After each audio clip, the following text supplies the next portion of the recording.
Como definir o limite em que as paixões deixam de ser boas ou más?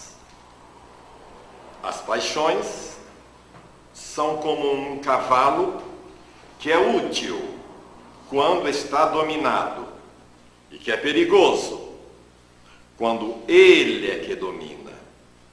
Reconhecei, pois, que uma paixão torna-se perniciosa a partir do momento em que não podeis governá-la e que ela tem por resultado um prejuízo qualquer para vós ou para outrem.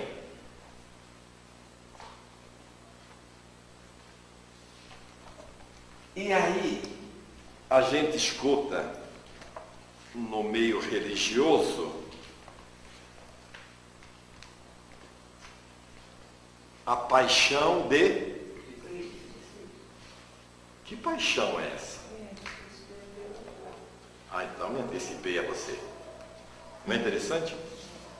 Porque a paixão, o Espírito de Verdade nos fala que é útil.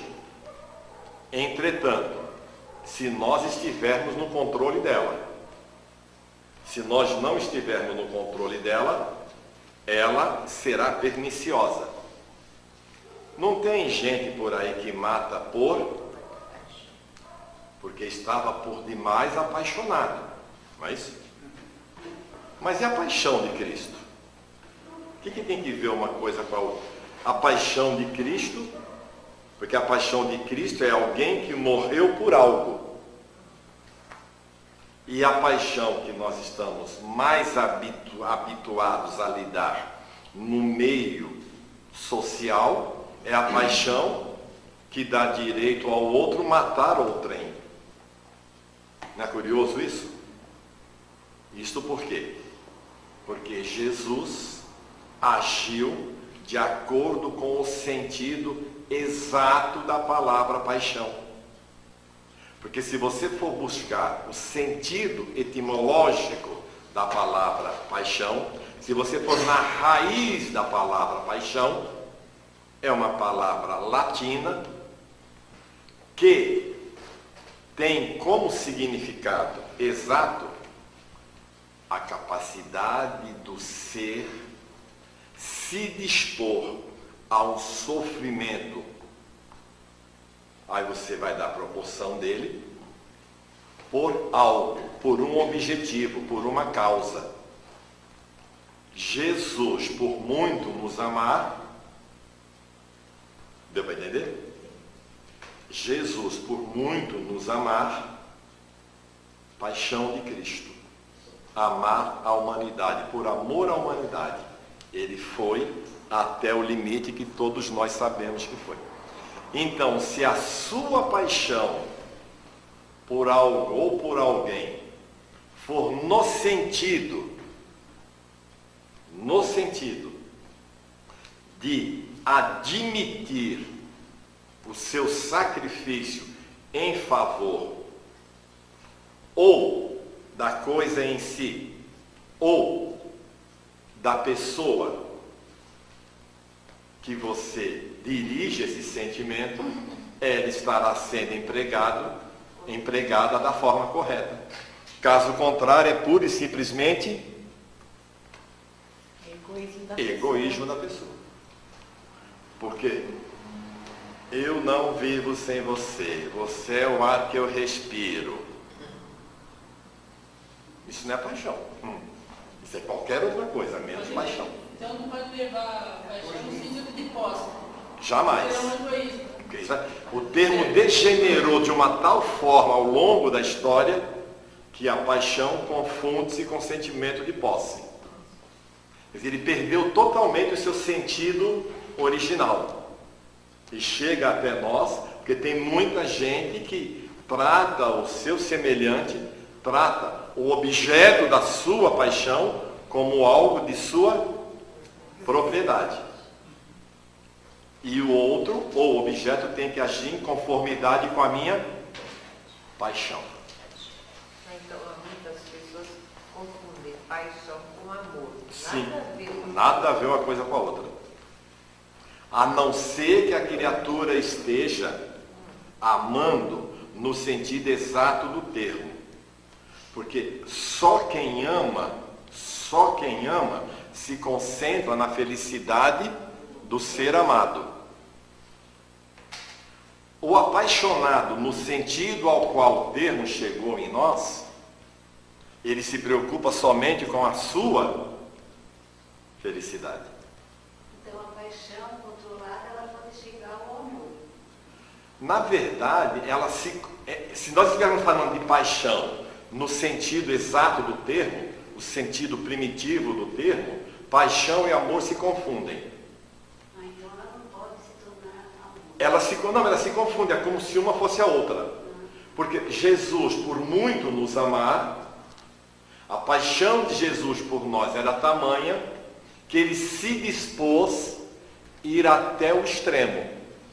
Ele não morre na cruz por nós, para nos dar o exemplo, por amor. Mas é um ato de paixão que o levou àquela atitude. Então, realmente, os termos se confundem quando a gente emprega o sentido exato do termo. Porque é muito comum as criaturas dizerem que amam, mas desde que o outro faça aquilo que eu quero. Ou não é assim? Não é? Desde que o outro faça o que eu gosto. Aí eu te amo. E se não ficar comigo, não fica com ninguém. Não fica com ninguém. Tem a paixão, o cientista está fazendo uma pesquisa por doença pela humanidade, uma paixão tremenda pelo trabalho dela. É uma paixão. Uhum. Agora, se aquilo Ele vai ao ponto de sacrifício. A morte, a saúde, como fica? É paixão. Porque a paixão, ela é tamanha que leva o ser ao sacrifício em favor do bem comum. Esquecer de si próprio. Ele esquece de si próprio em favor do próximo. Isso é paixão, no sentido exato do termo. Eu fiz essa colocação porque tudo está jogando como amor de um e de outro, mas tem a paixão para... O ideal. O amor é o ideal. O amor é o ideal. O amor é o ideal. Né? Mas o termo degenerou-se de uma tal forma que tem uma infinidade de gente que associa esse termo à propriedade. Eu estou apaixonado por fulano, então eu sou dono de fulano. Fulano vai fazer do jeito que eu quero. Né? Que perdeu totalmente o sentido do termo. Até aqui tudo bem? E nós já temos realmente noção das escolhas que fazemos? Porque é graças ao nosso livre-arbítrio que a gente tem pego caminhos errados. É graças ao nosso livre-arbítrio. Porque tem um dado momento lá na Bíblia que o Deus bíblico não queria que nós tivéssemos conhecimento. Se nós não tivéssemos conhecimento, nós não teríamos livre-arbítrio. Sem conhecimento, sem livre-arbítrio, nós não poderíamos ser responsabilizados pelos nossos atos. Então nós éramos como o quê? Fantoches, né? Podia ir para cá, podia ir para lá. A partir do momento que a gente adquire conhecimento, perdemos o paraíso. Que é a mesma coisa da aula passada, falando do bem e do mal, o negócio do demônio, da coisa. Se tudo que a gente faz de bom é Deus que está fazendo em nós, porque a maioria da gente é assim. Uhum. E ou o mal que a gente estava fazendo é o diabo, então a gente é fantoche. Nós somos fantoches. Então tem que também dar a parte nossa. Nossa. Eu tô, ou bem ou mal é pela gente. Né? Então o livre-arbítrio vem justamente em nosso favor nesse sentido. Porque nós, lá na frente, nós seremos premiados ou nós seremos punidos. Né? Na falta de um termo mais adequado, né? Porque o Pai Amantíssimo não pune ninguém. Ele nos renova a oportunidade do resgate. né? Mas só para a gente ficar meio didático, a gente fala punição. É uma escolha nossa, né? É fruto da semeadura que nós fazemos. E estamos aí, Deus sabe lá desde quando, no domínio do nosso livre-arbítrio, até o momento nos trouxe para essa realidade. Se a realidade futura vai ser melhor do que a de hoje, depende somente de para onde a nossa paixão nos levar. Certo? Seguimos? Até aqui tudo bem? Seguimos? Vamos entrar agora em instinto e inteligência? Vai dar o que falar, né? Tá bem, Alexandre? Já que nós estamos, né? Vamos, né? Então vamos. Que diferença há entre o instinto e a inteligência? Onde termina um, onde começa a outra? O instinto é uma inteligência rudimentar ou é uma faculdade distinta? Um atributo exclusivo da matéria? O instinto é a força oculta que solicita os seres orgânicos a atos espontâneos e involuntários, tendo em vista a sua conservação. Nos atos instintivos não há nem reflexão, nem combinação e nem premeditação. É assim que a planta procura o ar, se volta para a luz, dirige suas raízes para a água e a terra nutritiva, que a flor se abre e se fecha alternativamente, segundo a necessidade, que as plantas trepadeiras se enrolam em torno do seu apoio ou se engancham com as suas gavinhas. É pelo instinto que os animais são advertidos do que lhes é útil ou nocivo, que se dirigem segundo as estações para os climas propícios, que constroem sem lições preliminares, com mais ou menos arte, segundo as espécies, camas macias e abrigos para sua prole, engenhos para prender na armadilha a presa da qual se nutrem, que manejam com destreza armas ofensivas e defensivas de que estão providos, que os sexos se aproximam, que a mãe alimenta os seus pequenos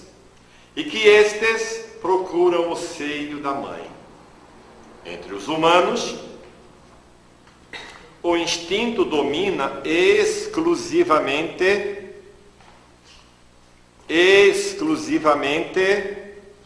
no início da vida.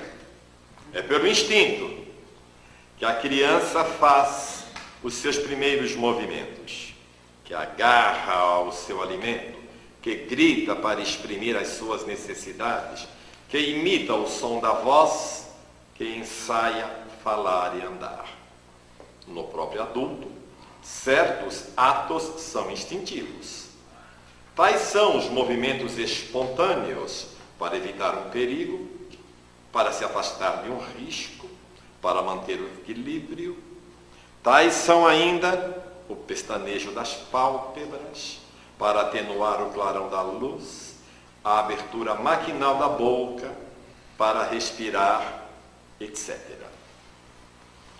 Então, você viu que ele conceituou aqui para nós o instinto de uma forma, não sei o que dizer aqui.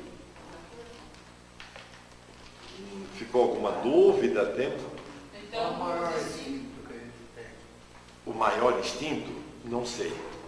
Será que não é da sobrevivência? Instinto de sobrevivência? Porque até o micróbio, que se for mexer com ele, que é um ser vivo, ele Instintivamente ele se... ele se recua. Uhum. Ele disse aqui mesmo. Né? Evitar um perigo, né? É um instinto de conservação.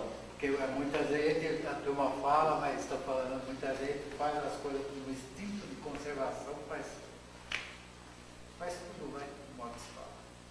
Entendi. Tem. Você falou alguma coisa, William? o sistema, né, nosso, né? É tudo instinto, então. Sim, Igual, né? sim. O coração vai pulsar. Enquanto o espírito estiver ligado nele, ele vai pulsar. Né? O pulmão vai abrir e fechar. Seria mais ou menos igual à inteligência artificial? Sim. Porque, por exemplo, você dá um comando no seu celular, você deu aquele comando, o resto ele vai indo, ou não? Né? Você deu um comando para ele. Olha, tá hora ligar para fulano. Ele não vai e liga? Ele reflete, ele premedita o que ele vai fazer, ele combina as suas atitudes. No mundo dele, Você acha que ele faz tudo isso? no mundo dele, ele faz. Com certeza. Eu não sou que acho que só o ser humano é que ele... Não, mas não é questão de achar. É que nós estamos estudando uma obra. mas no mundo... É uma ciência, mas é uma ciência dizendo para nós, olha, incontestavelmente Quando, Genival? é um atributo exclusivo da alma. Eu posso contestar o Espírito de verdade? Posso, não tenha dúvida. Pode. Mas é só, né, eu tenho que deixar bem sublinhado que o Espírito de verdade afirma que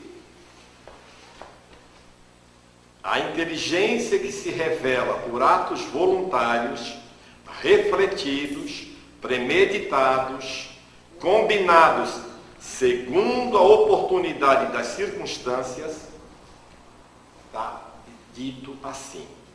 Incontestavelmente é um atributo exclusivo da alma. Você é obrigado a concordar com isso? Jamais.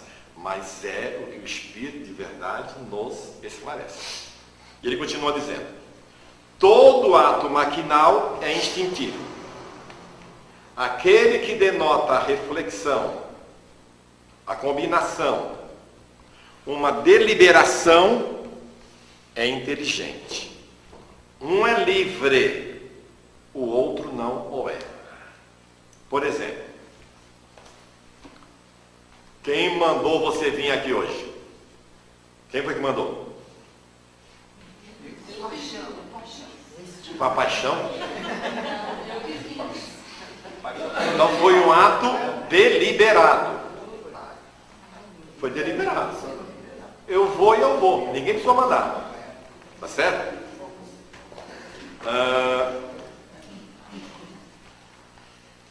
Então você veio aqui porque você refletiu,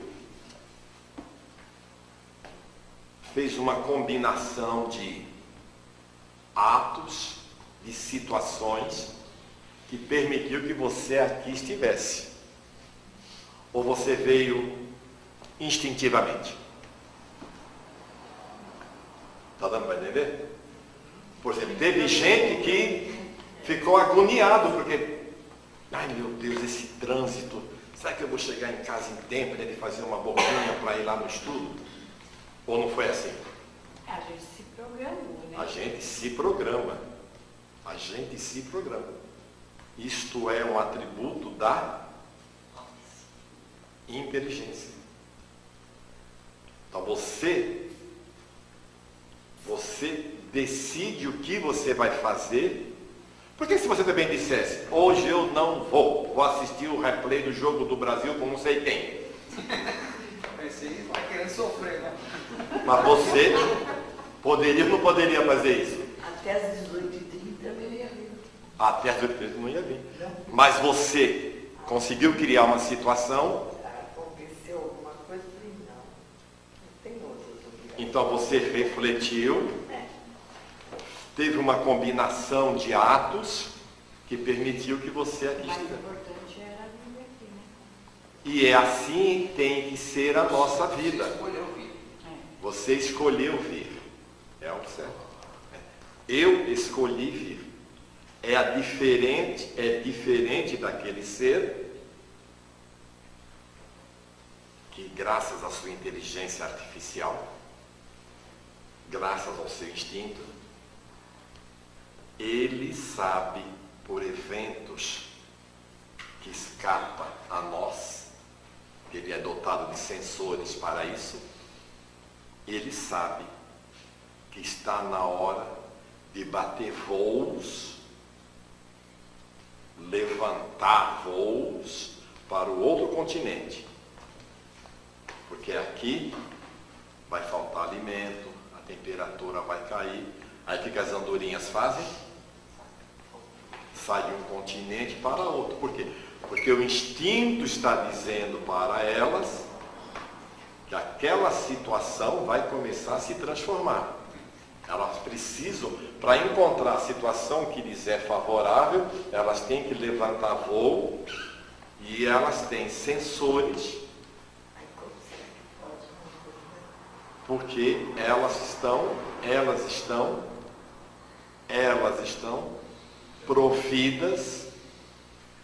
estão providas, e além de estarem providas de instrumentos para tal, tem o espírito de grupo.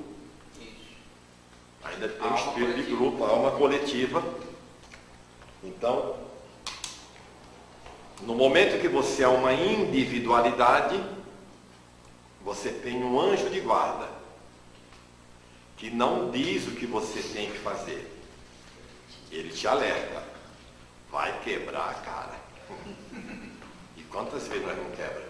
Ou não? E ele alertou. Só que ele não é que nem a gente, né? Ele não é irônico, né? Ele só diz assim, não vá. Ele não fala mais que uma vez. Se falar mais que uma vez, não é o mentor. É o obsessor. O mentor só fala uma vez. Por que ele fala só uma vez? Porque a função dele é alertar. E quem vai deliberar fazer ou não fazer, através da nossa inteligência. O nosso livre-arbítrio dá a liberdade de ir ou não ir. E a nossa inteligência vai avaliar até onde aquilo é válido ou não. A nossa inteligência vai avaliar se vale a pena correr o risco ou não. Apesar do nosso mentor ter dito, seguimos? Todo ato maquinal é instintivo. Aquele que denota a reflexão, a combinação, uma deliberação, é inteligente. Um é livre, o outro não o é. Por exemplo, o tubarão. O que acontece com o tubarão se ele parar de nadar?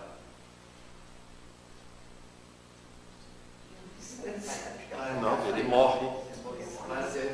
Ele morre, ele afunda. Ele nasce nadando e morre nadando. Ele tem escolha? Você precisa andar o tempo todo? Não precisa. O tubarão precisa. Se ele parar, ele afunda. Com certeza tem algumas outras espécies aí que têm outras necessidades, que se ele não se... O girassol, por exemplo, se ele ficar olhando só para o leste,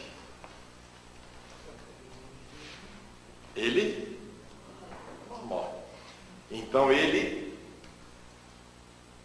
involuntariamente, ele, instintivamente, ele A inteligência artificial diz para ele que o Sol está mudando de posição. E ele acompanha.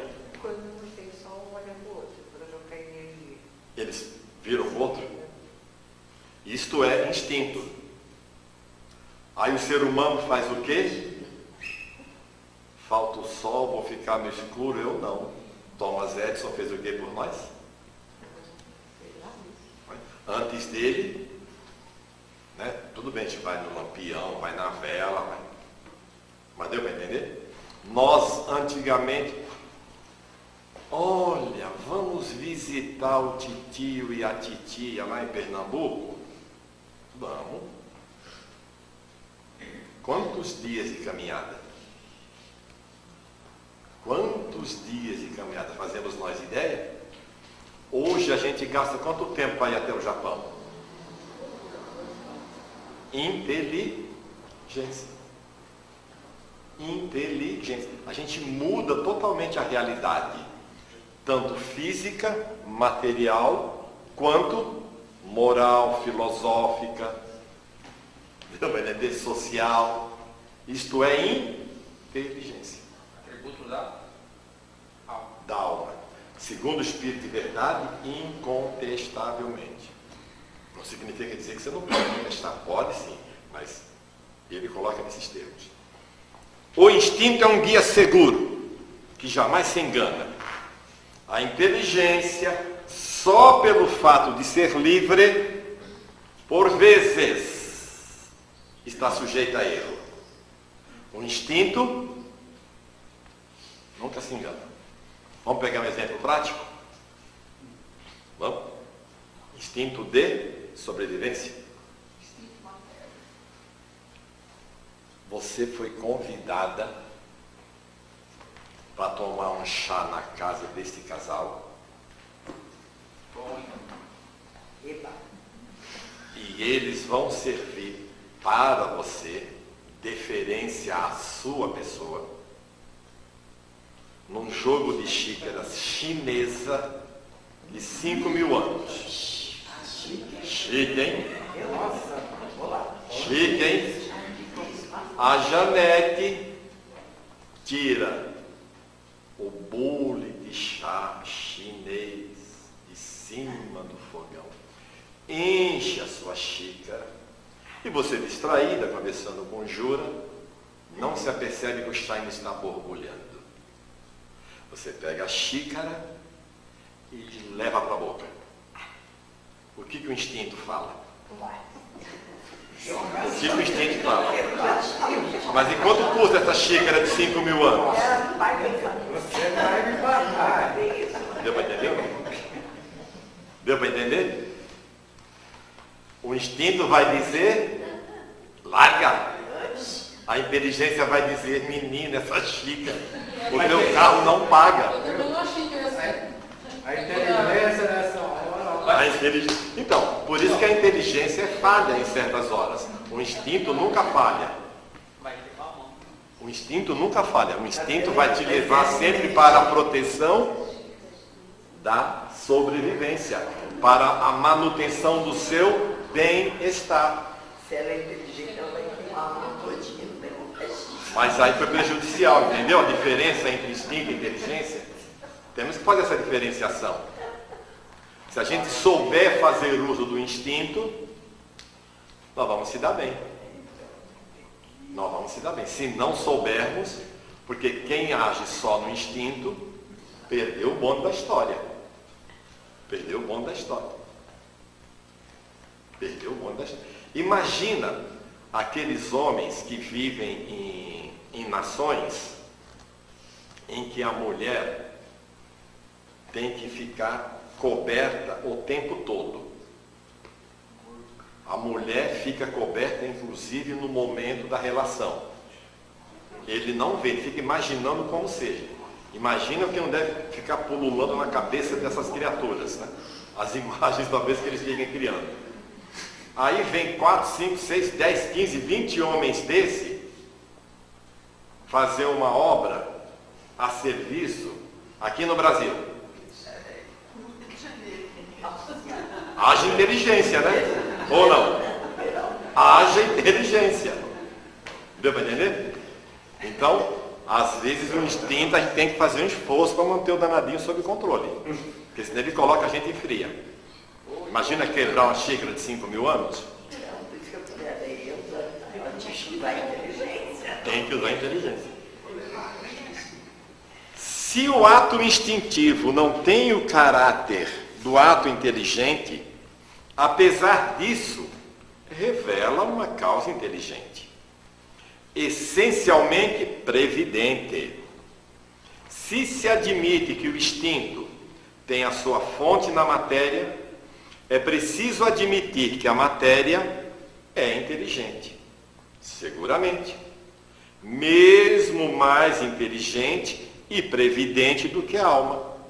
Uma vez que o instinto não se engana, ao passo que a inteligência se engana. Se considera o instinto uma inteligência rudimentar, como se explica que seja, em certos casos, superior à inteligência racional, que possa dar a possibilidade de executar coisas que esta não pode produzir. Se é o atributo de um princípio espiritual, que vem a ser esse princípio? Uma vez que o instinto desapareça, esse princípio estaria aniquilado? Se os animais não estão dotados senão do instinto, seu futuro é sem resultado. Seus sofrimentos não têm nenhuma compensação. Isso não estaria conforme com a justiça e nem com a bondade de... Eu não tinha lido ainda. Vamos voltar no item 19, né? Que Deus é infinitamente justo, né? Soberano, misericordioso. Vamos ler só mais um pouquinho para a gente conversa aqui, tá? Segundo um outro sistema, o instinto e a inteligência teriam um único e mesmo princípio. Chegado a um certo grau de desenvolvimento, que no início não teria senão as qualidades do instinto, sofreria uma transformação que lhe daria as da inteligência livre. Se for assim, no ser humano inteligente que perde a razão e não é mais guiado senão pelo instinto, a inteligência retornaria ao seu estado primitivo. E, quando recobrasse a razão, o instinto tornar-se-ia inteligente. E assim, alternativamente, a cada acesso, o que não é admissível. Aliás, a inteligência e o instinto, com frequência, se mostram simultaneamente no mesmo ato. No andar, por exemplo, o movimento das pernas é instintivo. O ser humano coloca um pé diante do outro maquinalmente, sem nisso pensar. Mas, quando quer acelerar ou moderar a sua marcha, levantar o pé ou desviar para evitar um obstáculo, há cálculo, combinação. Ele age de propósito deliberado. O impulso involuntário do movimento é o ato instintivo. A direção calculada do movimento é ato inteligente. O animal carnívoro é levado pelo instinto a se alimentar de carne, mas as precauções que toma e varia segundo as circunstâncias para apanhar sua presa e a sua previdência das eventualidades são atos da inteligência.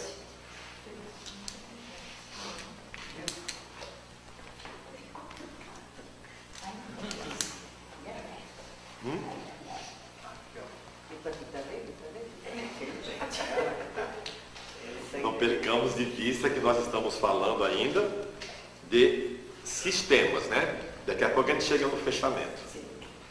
Vamos falar dos sistemas, vamos, né?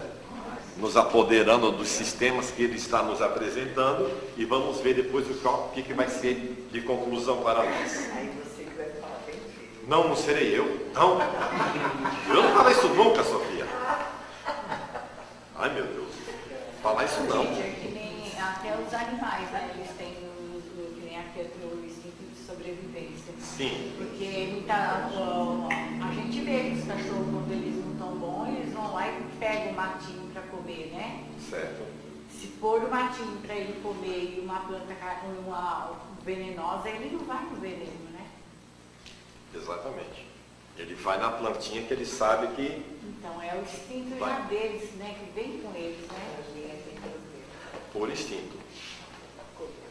Bom, já vimos dois. Vamos seguir mais um pouquinho antes de chegar na conclusão. Uma outra hipótese que, de resto, se alia perfeitamente à ideia da unidade de princípio, resulta do caráter essencialmente previdente do instinto. E concorda com o que o Espiritismo nos ensina quanto às relações do mundo espiritual e do mundo corpóreo.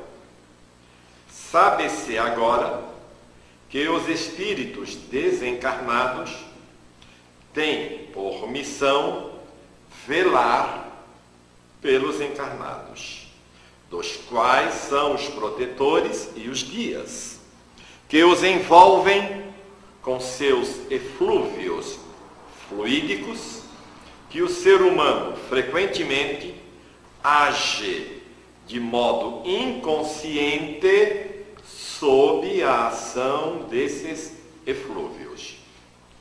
De outra parte, sabe-se que o instinto, que produz atos inconscientes, predomina nas crianças e, em geral, nos seres cuja razão é fraca.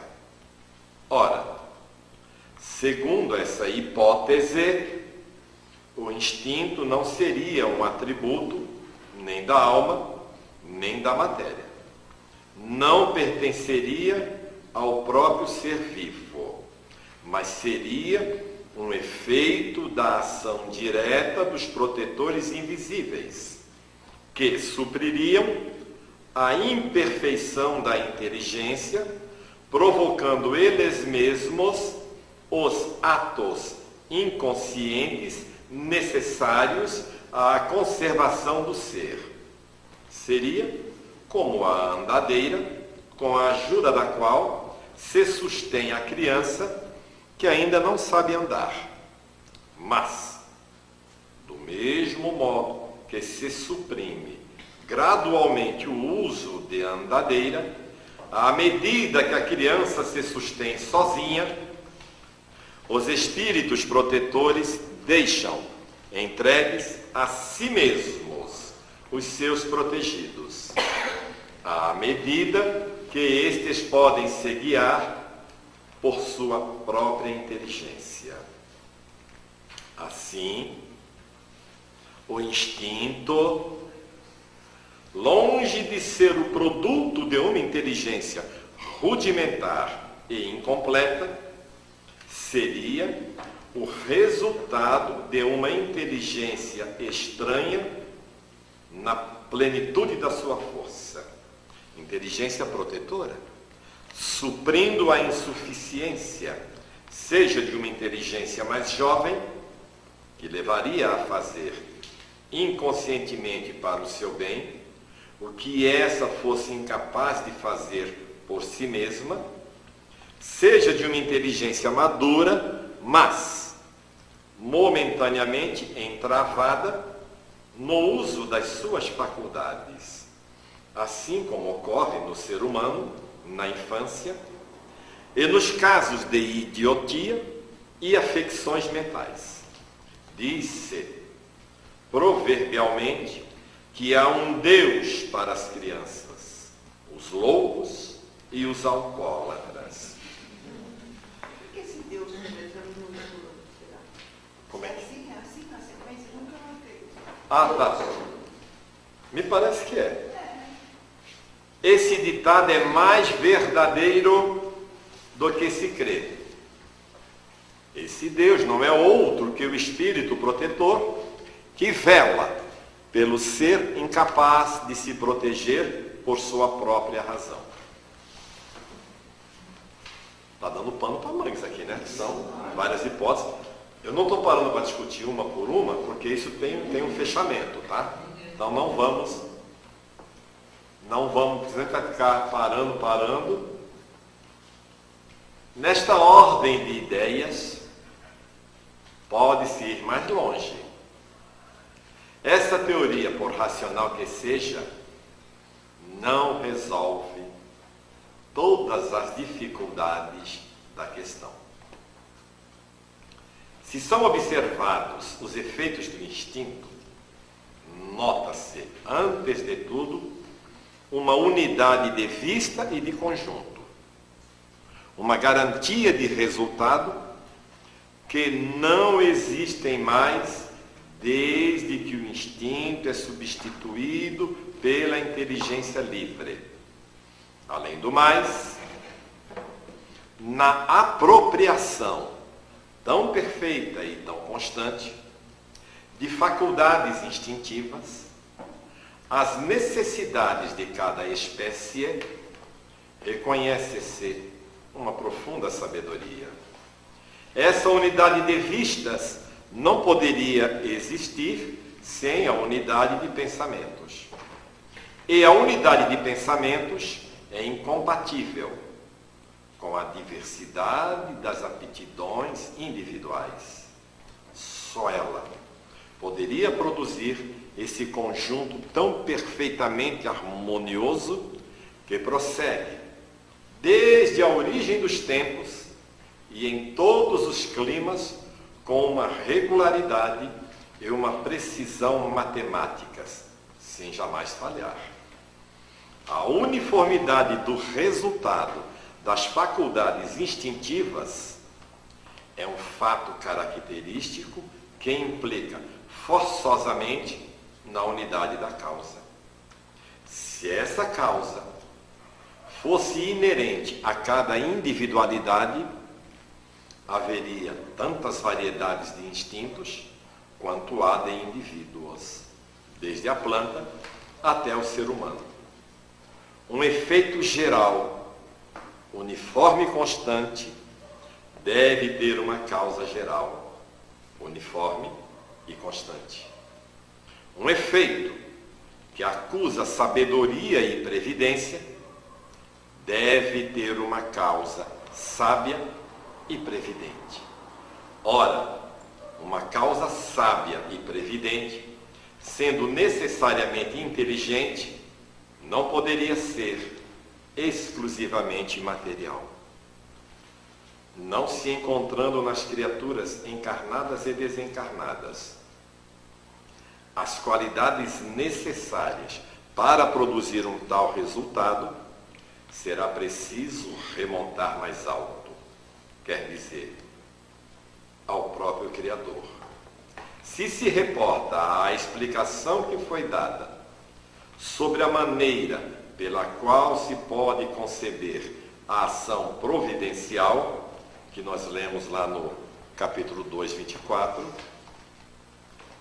se imaginar todos os seres penetrados de um fluido divino, soberanamente inteligente, compreender-se-á a sabedoria previdente e a unidade de vistas que presidem a todos os movimentos instintivos para o bem de cada indivíduo. Essa solicitude é tanto mais ativa quanto o indivíduo tenha menos recursos em si mesmo e na própria inteligência. Por isso ela se mostra maior e mais absoluta nos animais e nos seres inferiores do que no ser humano. Segundo essa teoria, compreende-se que o instinto seja um guia seguro. O instinto maternal, o mais nobre de todos, que o materialismo rebaixa ao nível das forças atrativas da matéria, acha-se realçado e enobrecido. Em razão das suas consequências, não seria preciso entregá-lo às eventualidades caprichosas da inteligência e do livre-arbítrio. Pelo órgão da mãe, Deus vela Ele mesmo sobre as suas criaturas nascentes. Hipóteses, hipóteses, hipóteses ainda, né? Esta teoria não destrói em nada o papel dos espíritos protetores, cujo concurso é um fato adquirido e provado pela experiência. Vamos voltar aqui. Esta teoria não destrói em nada o papel dos espíritos protetores, cujo concurso é um fato adquirido e provado pela experiência. Mas deve-se notar que a ação destes é essencialmente individual, que ela se modifica segundo as qualidades próprias do protetor e do protegido, e que em nenhuma parte tem uniformidade e a generalidade do instinto. Só para não ficar dúvida, que pode ser que lá na frente eu deixe escapar, vamos, só uma paradinha rapidinha aqui assim, olha. A ação do protetor, ela se modifica segundo as qualidades do protetor e do protegido.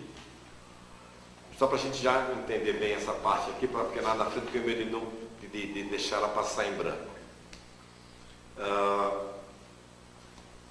Chico Xavier tinha como protetor, espírito protetor, Emmanuel. Divaldo Pereira Franco tem Kardec tinha, acho que era São Luís. Era alguém, né? Já imaginou Emmanuel ser mentor de algum de nós?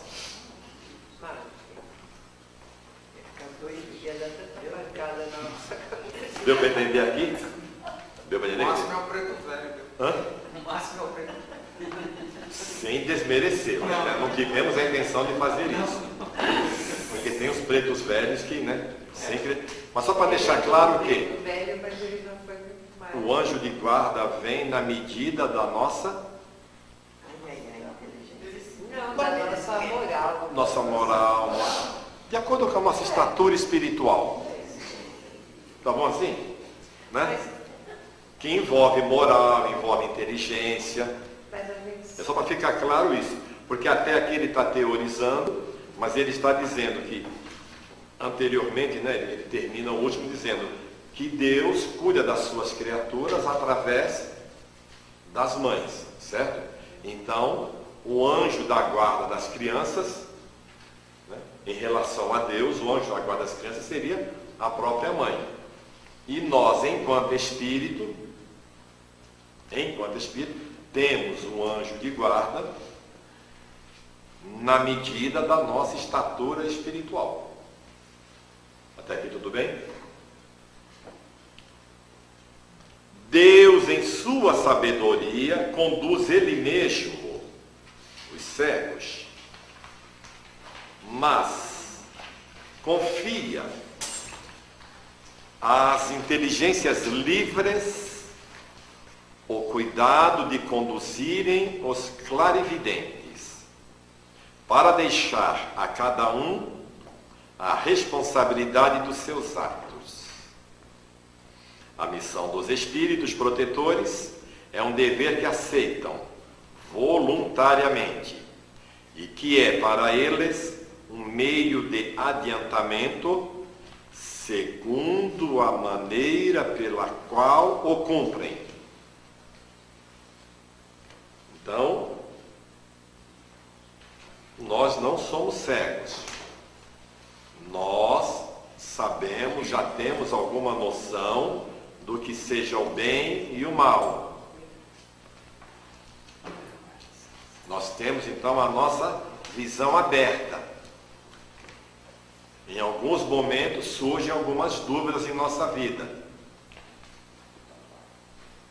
Temos nós a certeza absoluta que nesses momentos de dúvida, qualquer que seja ela, o nosso anjo de guarda e outros guias protetores que temos estão a postos?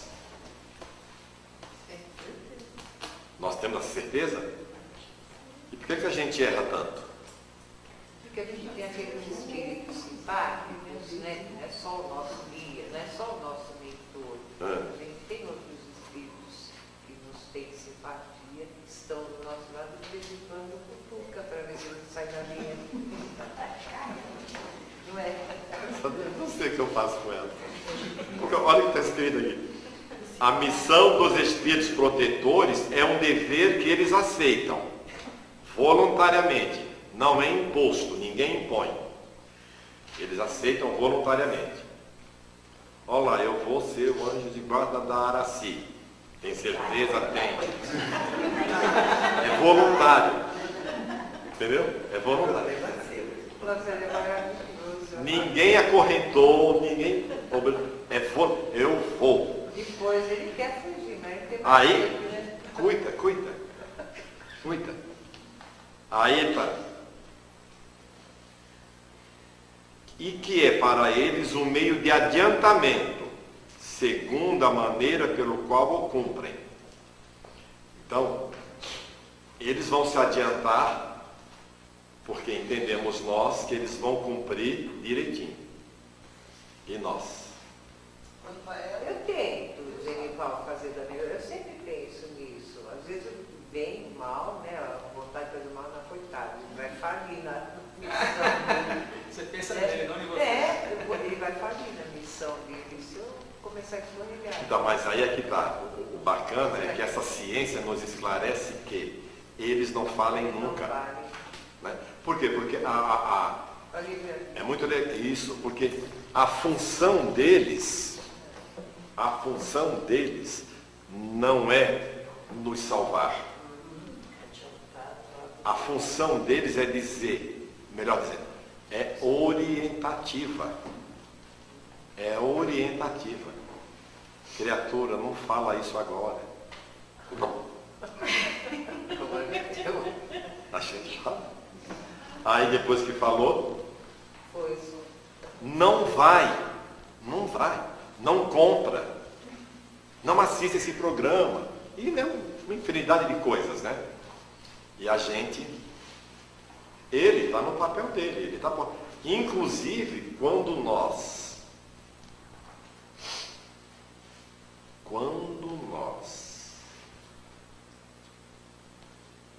decidimos ficar distante dele, não magoa. E ele não se magoa. Ele não se magoa. Porque tem instantes que a gente se ausenta dele. Aí.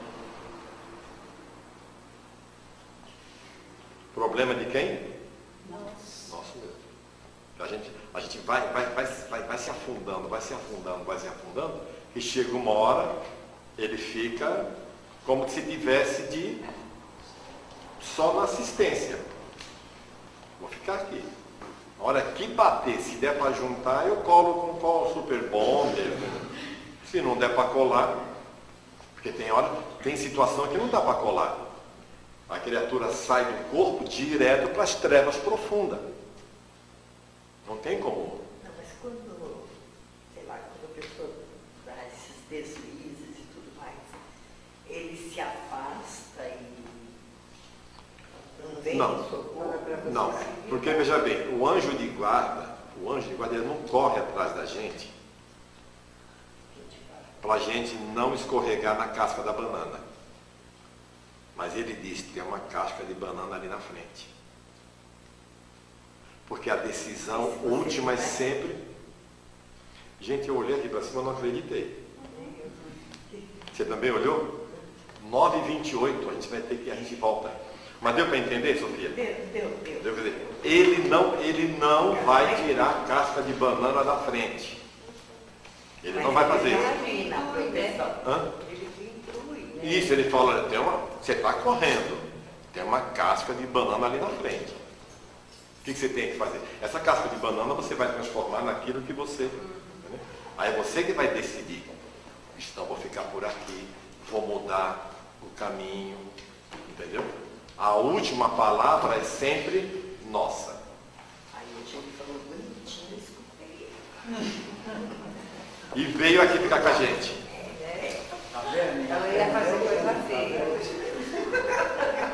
O que foi? O que Ela ia foi? fazer coisa feia.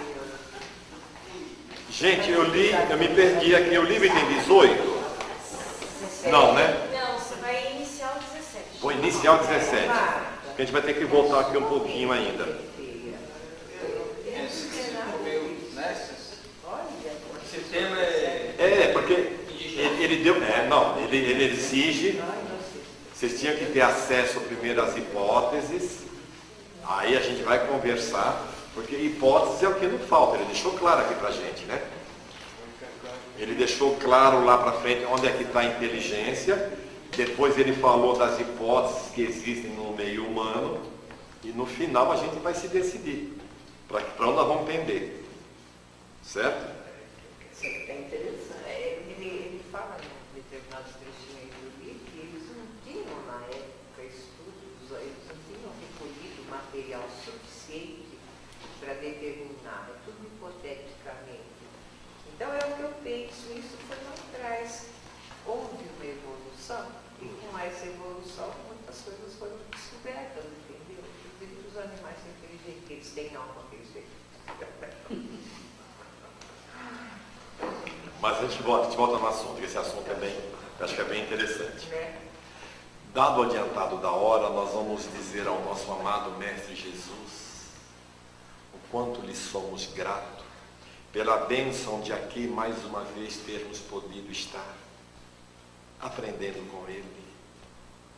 E é em nome dele que nós vamos ao nosso Pai amantíssimo rogar que o nosso amado Mestre Jesus possa nos levar de volta aos nossos lares e que possa Ele novamente aqui nos trazer na próxima segunda-feira. Graças a Deus.